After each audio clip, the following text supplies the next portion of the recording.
Today actually, and it's so funny. I was kind of scrolling through TikTok a little bit this morning, and I came across and I'm not going to mention his name or anything, but a prominent pastor was getting interviewed on a podcast, and he was talking about his bout with depression.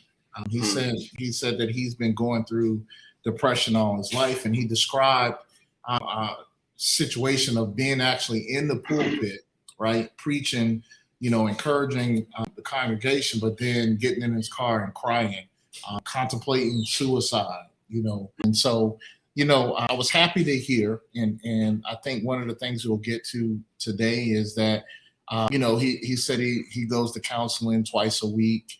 He talked about he's on some type of medication to help with that, and that's what I kind of want to make sure that we're uncovering. It's this is a pastor of a very prominent church, a very popular church. You know what I mean? But we don't even know that he's still a person, right? He's still a man. He still has things happening in his life, heaviness, right?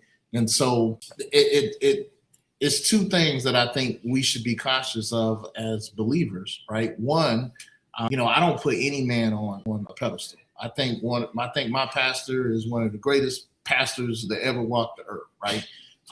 But I know he's a man, right? And so that's why I encourage people to read the Bible for themselves, to seek God for themselves, to really, really think, because again, you don't know what, when someone's giving you word, or when they're giving you some type of, what their opinion is on or thoughts on scripture or life or anything like that, you gotta test it, against the word. You try to, look at different things that you can test it against, because, like we said, sometimes somebody could be bleeding on you. Sometimes they could be operating out of, something that they don't even know that they're operating out of. And so, when we get to the portion tonight where we share our story, I've been in that stage before. I've been in that stage where I'm trying to give people advice or trying to help someone out, but I'm really secretly, struggling with something, and it warps the type of advice that you're trying to give that person, you know what I mean? Or that you're trying to give those people. And so,